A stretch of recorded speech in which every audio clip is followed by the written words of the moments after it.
Good evening from New York. I'm Chris Hayes. The election is now just 25 days away, and Donald Trump is very clearly planning to run the same playbook from last time.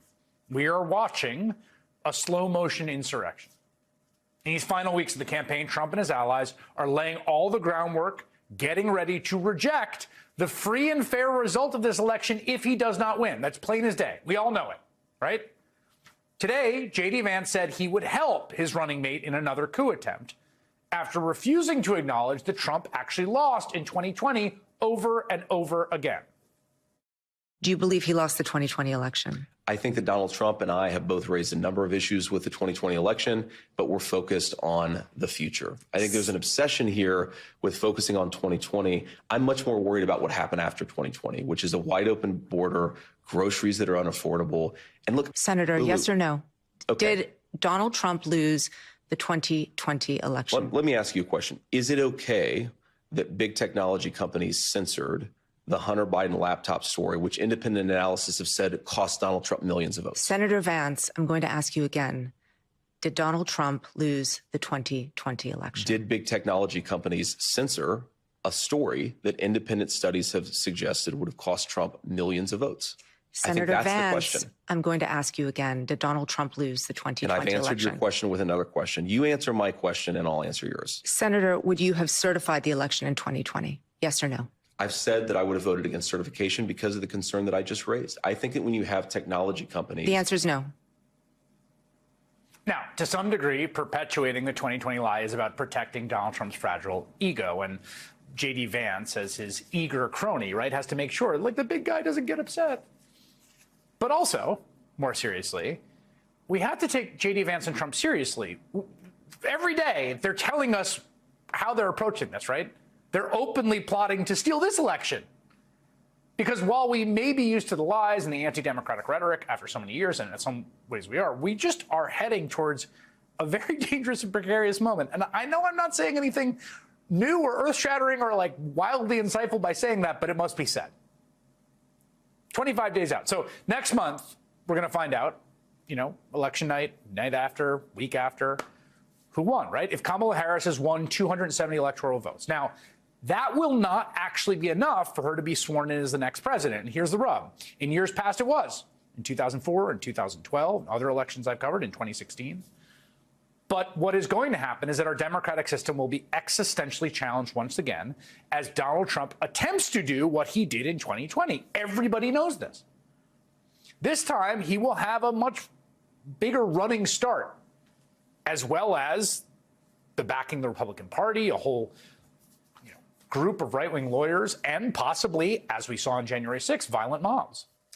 It's just a reality. It's not a question if it's going to happen. Like, if Donald Trump and J.D. Vance are going to come out and be like, well, we conceded defeat, we called Kamala Harris. No.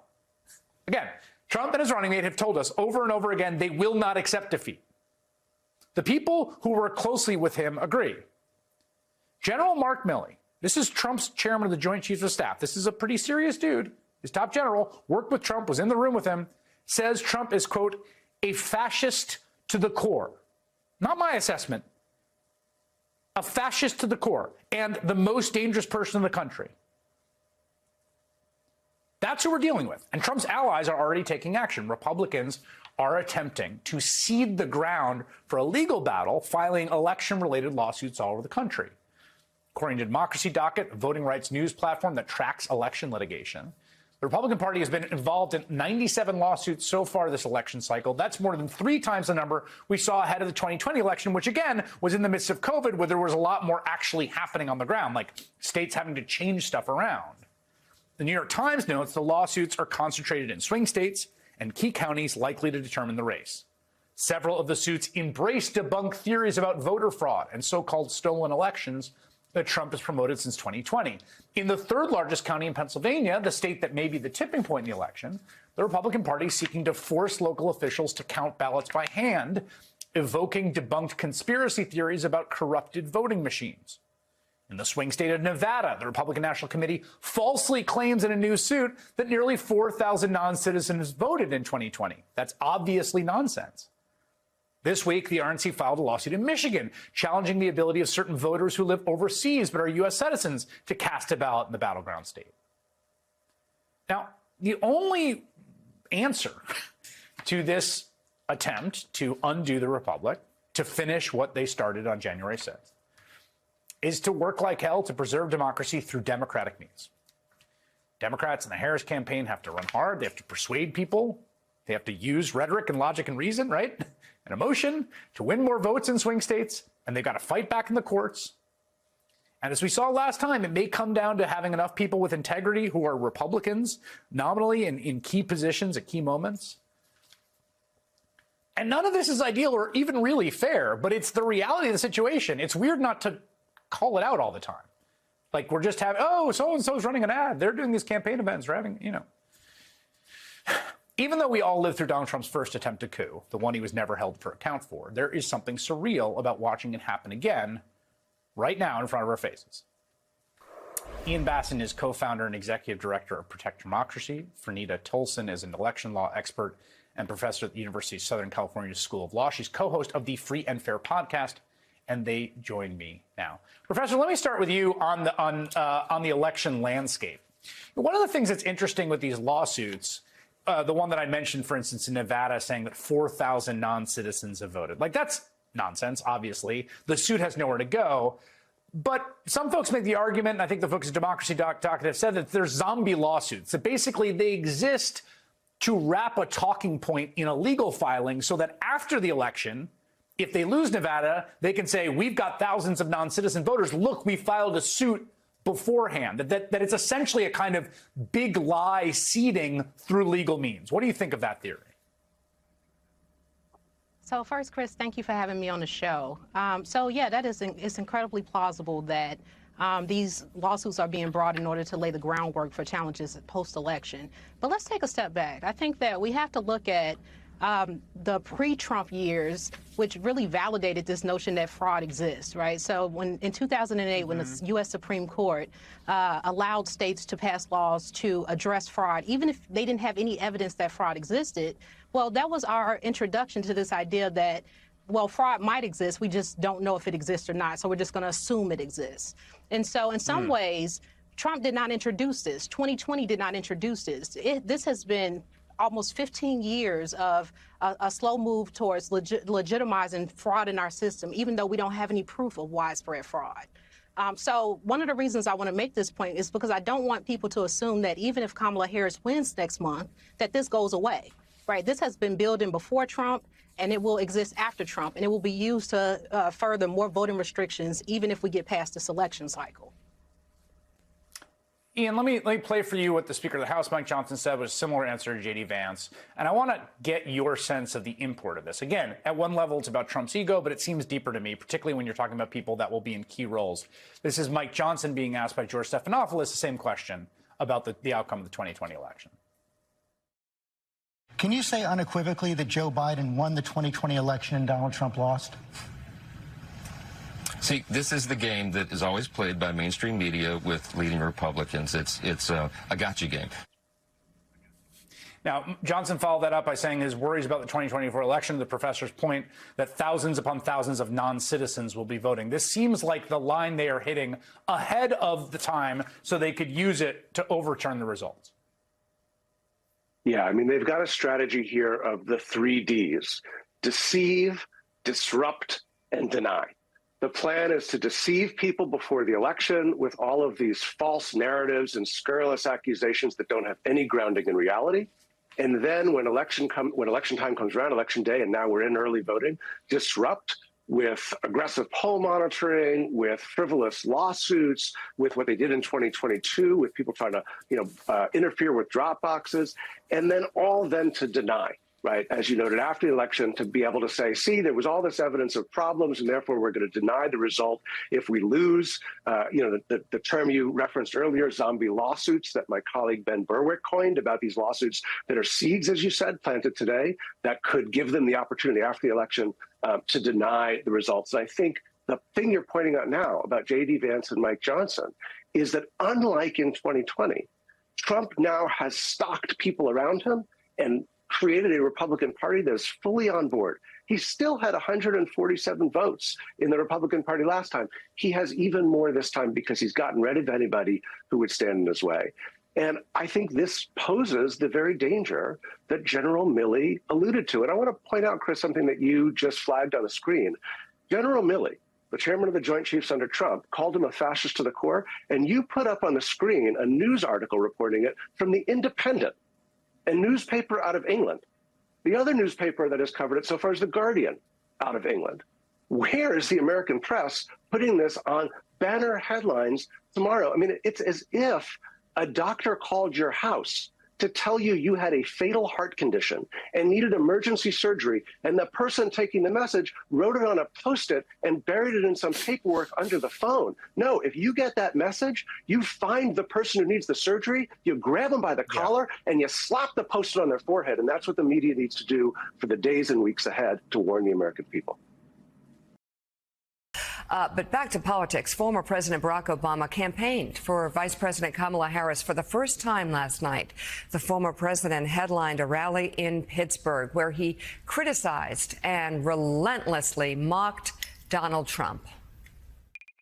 There is absolutely no evidence that this man thinks about anybody but himself. I've said it before. Donald Trump is a 78-year-old billionaire who has not stopped whining about his problems since he rode down his golden escalator 9 years ago. You've got the tweets in all caps, the ranting and the raving about crazy conspiracy theories. You got the 2-hour speeches, word salad. Just, you know, it's like Fidel Castro, just on and on. Constant attempts to sell you stuff. Who does that? Selling you gold sneakers and a $100,000 watch and most recently a Trump Bible.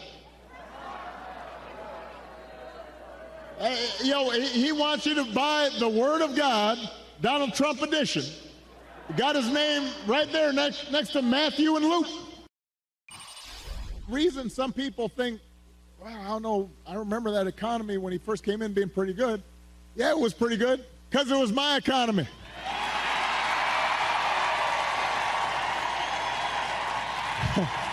We had 75 straight months of job growth that I handed over to him. It wasn't something he did. I had spent 8 years cleaning up the mess that the Republicans had left me the last time.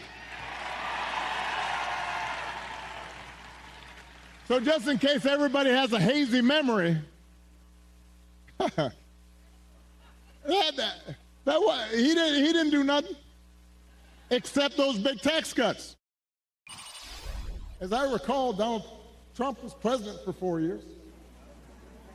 And if rounding up and deporting millions of desperate people and building the beautiful wall, and didn't matter whether some of those folks you rounded up were women and children, if that's the answer to everything, well, why didn't you solve the problem?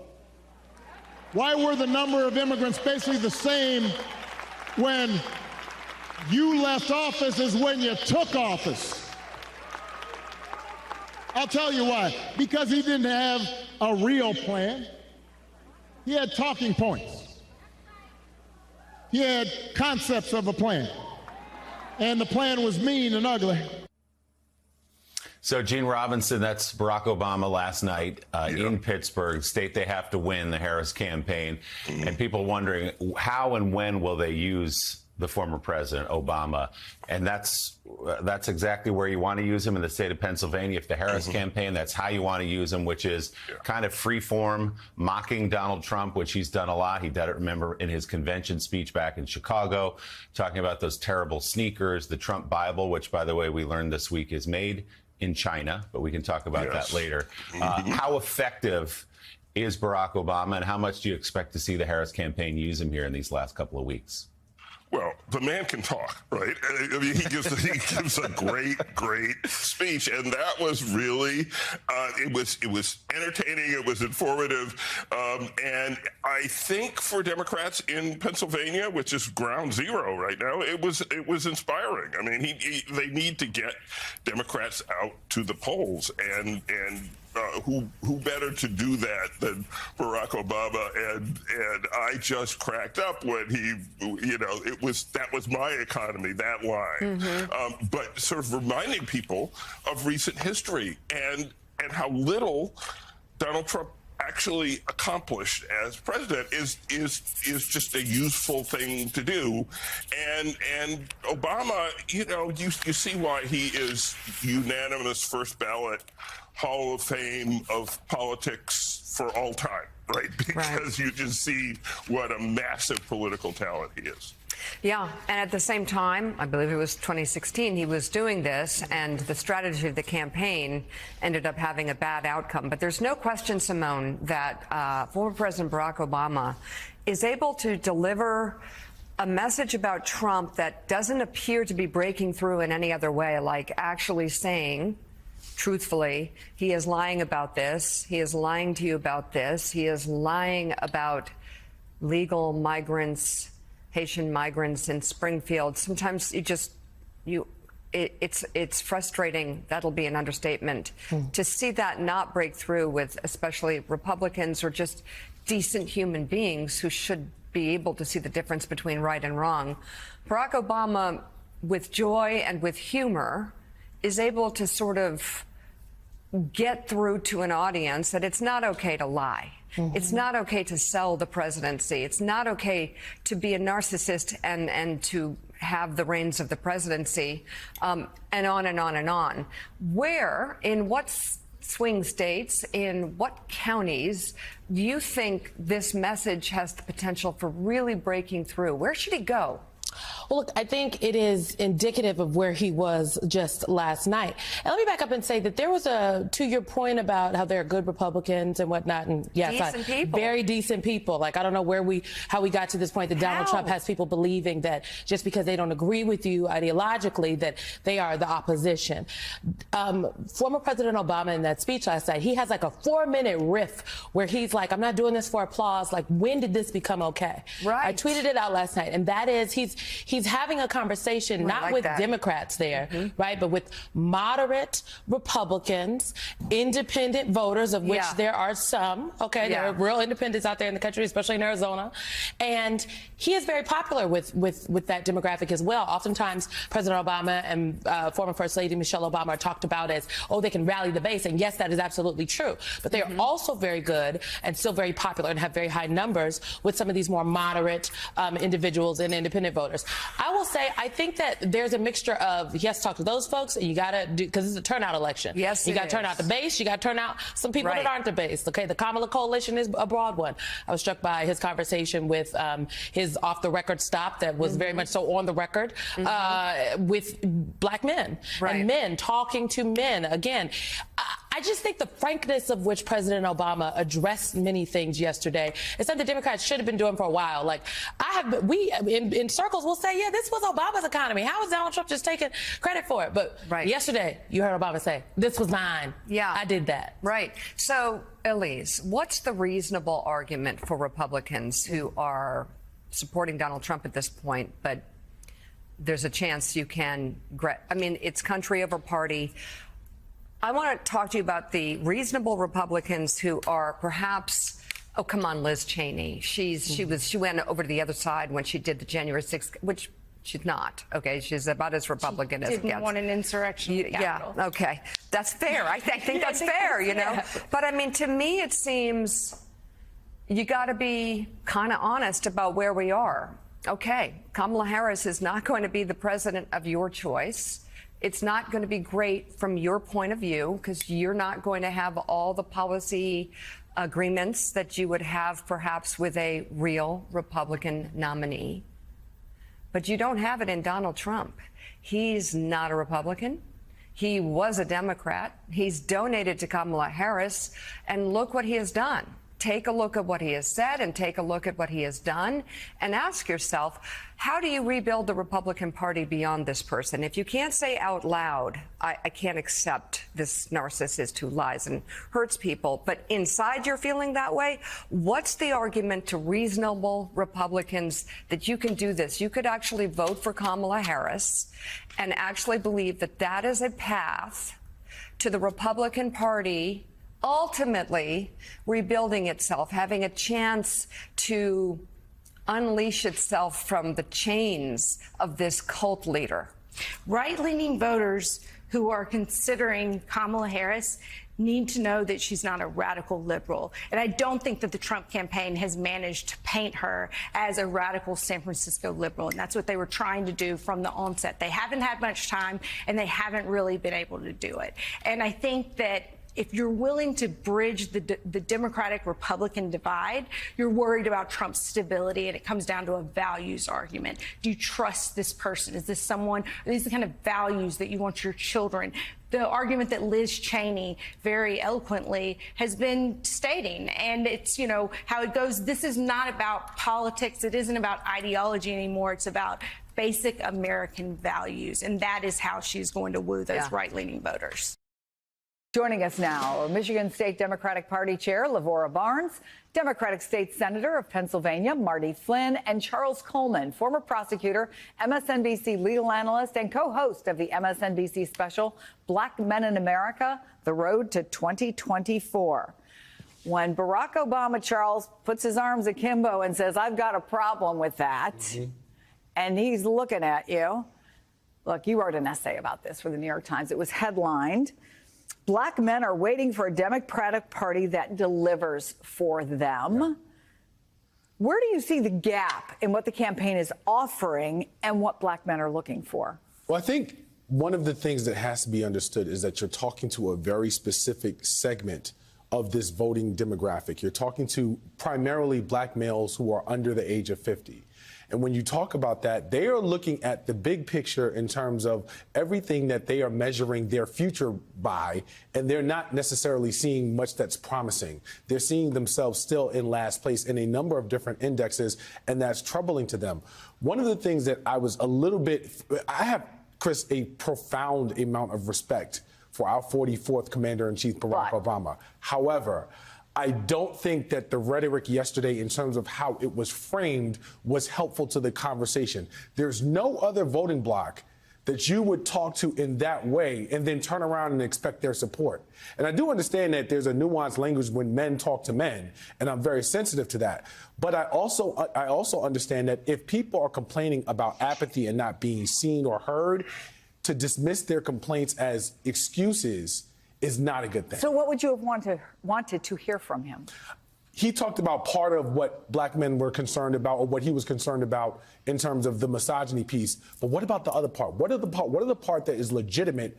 Could you acknowledge that and talk about what the Harris and Walz campaign intends to do about whatever element of that you deem legitimate, because that's forward looking and that's going to get black men motivated, not downing them and telling them why, you know, they're so bad in terms of where they are now or interrogating her candidacy. So, Lavora, there is new reporting that Democrats in your state are worried about shoring up support among black men. 36 black Detroiters told Politico their concerns include they were lamenting the campaign hasn't reached out enough to well-known grassroots organizations, that messaging targeting black men is not even being prioritized. Does that line up with what you're hearing on the ground? And if so, what do you think needs to change? I'll start by saying what we hear on the ground, because we are on the ground and have been on the ground for years now as the Michigan Democratic Party. You know, we've got our folks in churches, in barbershops, all over Detroit and all over the state, because we need to keep in mind black folks in Michigan live in other places other than Detroit. So we are making sure we're reaching out in Flint and in Pontiac and in Saginaw and Benton Harbor, everywhere black folks are. And, you know, we've reached out to churches that aren't on the top of the list. They aren't always the biggest churches. We know the campaigns go to the big churches, and so the party's been paying a lot of attention to hundreds of smaller churches where we're getting in and having conversations about how you get souls to the polls and how you put feet on the ground and how you get people to participate and vote. And we're doing the same in barber and beauty shops. We're doing the same in nightclubs. We've got folks everywhere, finding Black folks where they are to have conversations with them about this election, about Kamala Harris, about Donald Trump, and who he is and who he will be if we allow him to be president again. We're all over the place. And what we're hearing from the folks we're talking to is that they appreciate our appearance in their neighborhoods and in their towns and in their communities. And so we're going to keep doing it for the next 25 days. And frankly, because we're the state party and we're here all the time, we're going to keep doing it after this election as well. But I guess the question is it enough to show up? And I'm not in any way dismissing that. It's important to show up.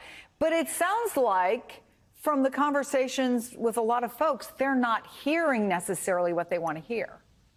I think that a little bit of it is that people, we talk a lot about how we as Democrats need to fall in love. I think a lot of people are looking for that one sound bite, that one thing that they care about that they haven't yet heard from the campaign. Don't always know what that is for everyone. But we're doing, I think, a good job telling the story of who Kamala Harris and Governor Walz are and who they will be as president and vice president and how that will impact the lives of Black men, Black women, and all the people of Michigan in a positive way. And we're going to keep doing that. Marty, let's talk about Pennsylvania, because at his rally in your state last night, Pittsburgh, Barack Obama also called on men to reject Trump's bombast. Yeah, I think when Donald Trump lies or cheats or shows utter disregard for our Constitution, when he calls POWs losers or fellow citizens vermin, people make excuses for it. They think it's okay.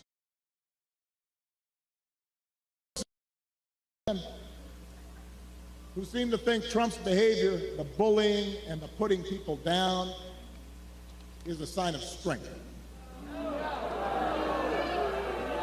And I am here to tell you that is not what real strength is. Does that resonate with Pennsylvania voters? I wonder what you're hearing on the ground about the outreach, Marty. A lot of the time, I think it's basically a culture war that we're faced, and the way the Republican Party continues to put a war on masculinity and what they define as a strong man, and they're gonna come at us with their idea of masculinity and how they perceive the Democratic Party to approach that topic, and that's just not the truth. You know, anybody that carries himself in that way is not a strong person. Barack Obama, the former president, explained that perfectly last night, that, you know, that's not a real strong man, and that's not what it's about. And you just have to look past this culture identity that they're trying to sow into our communities, that, you know, it's just hate. It's the spread of hate over and over and over again. There's no joining factors here that helps anybody. So talk then about the ground game, because it's one thing to get a Barack Obama, one of the great orators of our time, into your community, and he can deliver. Don't worry about that. But the folks who are there on the ground, these states stay again and again, week after week, the 80-some days since Kamala Harris became the presumptive and then the nominee, in this much the same place, movement a little, but within the margin of error. Tell me about the ground and what worries you about what's happening on the ground. Democrats in my era are very, very motivated. When we switch gears from President Biden running to Kamala, there's been a real sense of energy on the ground. Everybody's motivated. There's groups all over the Northeast PA where I represent, Lackawanna, Luzerne counties that are very, very focused, very motivated. Very focused on mail-in ballots, which is another thing where Democrats have outpaced Republicans in getting people to vote, getting out, and we're doing very well. We're doing very well. The results so far for Lackawanna County have been almost 3-1 in Democratic to Republican ballots in Lackawanna County. It's pretty much 2-1 in Luzerne County, where we're going to try and stop some of the bleeding of the Democratic votes. For the first time, Republicans have took a voter registration edge in Luzerne County this past year. So it's getting harder and harder to elect Democrats in Luzerne County. So that's something we're organizing and fighting on the ground now. It's an interesting dichotomy, right? So Barack Obama, Lavora, comes out and, you know, he says some tough things. And then, you know, a lot of Republicans get upset about it. The same people who don't necessarily get upset at the things that Donald Trump says that arguably are a little more incendiary. For example, let me ask you about what I'm going to play now. Donald Trump in the city of Detroit, in front of business leaders in Detroit, trashing the city of Detroit. Let's play that. The whole country is going to be like, you want to know the truth? It'll be like Detroit. Our whole country will end up being like Detroit if she's your president. You're going to have a mess on your hands. The governor, Gretchen Whitmer, says Trump will pay a price for those comments in Michigan, but will he? I think he will. I think that the people of Detroit and, frankly, the people of Michigan are angry. You don't talk about us that way. You don't stand in our city and talk about our city that way. And he's talking about a city that's very different from the city that we know and that we love. If he spent any time in Detroit, he knows that Detroit has had a tremendous resurgence. Jobs are back in the city. Businesses are back in the city. People are moving back into the city. And the fact that he doesn't know that or doesn't care that says a lot about who he is. But this is who Donald Trump is. I mean, we've heard him over and over again say disparaging things about places where Black people live. It's just what he does. It's part of the bigotry and part of the hate, and people won't stand for it anymore. We're done. Just 4 words. It'll be like Detroit, Charles. Really says to me a lot about his mental acuity at this point. There was so much conversation early on when Joe Biden was at the top of the Democratic ticket about where Donald Trump ranked as far as his age in comparison to his opponent at the time. We've heard none of that since Donald Trump has now had to deal with Kamala Harris, obviously a younger opponent. And this is an example of something that I listened to with respect to Donald Trump and his remarks about Detroit, in Detroit, following how he trashed the whole city of the RNC when they were there. And you have to wonder, is this a guy who has demonstrated a level of mental sanity and acuity at a point that he should be in charge of the country for the next 4 years, if at all? And I think that, to me, beyond the bigotry, which I see is very clear and blatant, beyond the attempts to appeal to white supremacy and his base in that way, which is almost always very prevalent when he talks, it was, for me, do you even realize where you are? And that, for me, I question it. I question it significantly in terms of making the connection of why would you go to a city and standing in the middle of that city bash that city, other than to send a message to the people outside of that city about who's there. But also, again, there are myriad ways you could do that without, you know, lambasting the city that you're in. And so for me, it does spark questions about his mental fitness to be in that office. I'm going to get in trouble because we're out of time. But, Lavora, I have to ask you, did you speak to anybody who was actually at the Detroit? No. At the economic club? No, I haven't spoken to anyone who was there. Only those of us who saw it played afterwards. And folks are fired up. The co-chair for the Harris Walz campaign, Mitch Landrieu, is here. If you've heard any of this, tell me what your thoughts are about how, you know, and I've heard this too from talking to sources in and around the campaign, that where she is in front of voters and any group of voters, she moves them. She moves them in her direction. That is not always, people should understand, that is not always the case when you work in a campaign, when your candidate and her message is the best asset you have. Tell me how that informs the strategic decisions over the next 25 days. Well, Nicole, thanks. It's good to be with you, and my friends Cornell and to the Reverend. Good day to you. Just a couple of things. First of all, I think President Obama's speech last night, as you said, better than anybody else, lays out the stark contrast and the stark choice that the country has. There is a tremendous threat to the country, and then there's a great opportunity. Donald Trump clearly is a tremendous threat, and I think President Obama laid out very, very clearly about why that is. Essentially a 78-year-old billionaire who cares about himself. And if you needed any more evidence of it, not only was he going to let Mike Pence be hung, but just the anger that President Biden spoke to about hurricane relief really struck with me because, as you know, I was Lieutenant Governor of Louisiana and mayor when Katrina hit.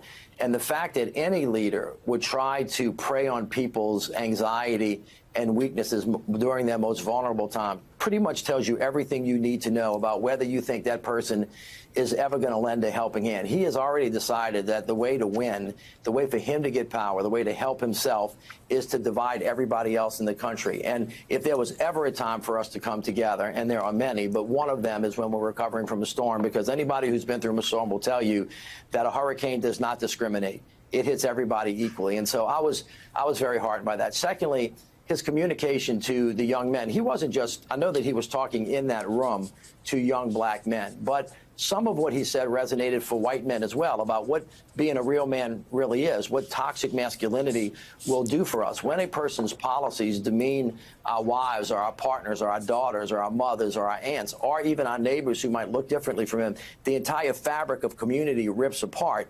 And so I agree with you. It shouldn't fall just on African-American men or African-American women. You know, other folks need to step up to the plate as well. Cornell reaches a very good point. And by the way, this vice president, as you know, has been running an incredible campaign. She is everywhere all the time. People first said, oh, you know, she's not getting out enough. Then she's been everywhere to hell across America, and they go, well, she didn't go to exactly the right place. Well, now she needs new policies. Okay, well, look, here's an 82-page policy that goes from soup to nuts about ways that you can help me. Oh, well, she ought to do one more thing. One of the things that's happening right now is they keep raising the bar on the vice president. You know what she's doing? She's just jumping over it. So if you want to help, go to KamalaHarris.com and get engaged in what everybody here knows is going to be a battle to the finish, and the future of the country hangs in the balance. Cornell is exactly right. Everybody wants to know, thanks for what you did for me, but what you're going to do for me going forward. How are you going to make my life better? How are you going to reduce my risk? How are you going to lower my burden? How are you going to help me support myself and my family? And of course, the vice president has come out very strongly talking about helping people buy homes with tax credits, building 3 million more homes, lowering the cost of prescription drugs, trying to help those of us in this country, and many young men have this, where they have an older parent and then they have kids that they're trying to take care of with their partners and their spouses, to do that too. All of these things are designed to help lift people up and to pull them together. Donald Trump's whole plan is to rip people apart, because he can only win when the country is divided, and that's when the country loses too. It's such a layered argument, and I worked on campaigns, and you're right, it comes in fast and furious, do this, do that. I think it was most acute ahead of her debate, where I noticed it on this program, where she had to be tough but nice, she had to be substantive but make a, I mean, I hear you, and I will say that with 25 days to go, everyone wants her to do everything, because I think most of us in this conversation want to continue to live in a democracy. Tell me, at a strategic level, how you really pierce that bubble. Do you have enough time to make clear, because it sounds like the issue with men isn't about winning over every man in America, it's about shrinking the margins. And Sarah Longwell, who's a brilliant pollster, has pointed to this gender gap as well. And I wonder, you know, you had Steve Kerr's great speech, and Steph Curry and Magic Johnson gave a great speech. I mean, the whole idea that anyone raising a boy knows that what you are teaching young boys and girls is what being strong is and isn't. And it isn't being a bully. It isn't standing silently while the entire Republican Party could fall under that indictment of what strength is and what courage is. And you can't act like Donald Trump or Mitch McConnell or Kevin McCarthy in an elementary school without getting expelled. You can't be silent while someone is bullying someone. You can't lie. You can't cheat. You can't steal. You can't live by different rules than the other kids. You can't do any of those things. So where is the coalition that is already enthusiastic and publicly supporting Kamala Harris really driving that message all through the battleground states in the final 25 days? Well, a couple of things. First of all, President Obama took a big swing at it with a big bat last night, as have many people. But let's keep this clear. This is not a complicated issue for the country. Donald Trump is unfit to be the president. We keep forgetting to remind people about this, but 25 of his cabinet members, people who know him the best, like him the least, and have said to us that he is dangerous for democracy. Donald Trump has been convicted of 34 felonies. Donald Trump has been found to have sexually abused somebody civilly.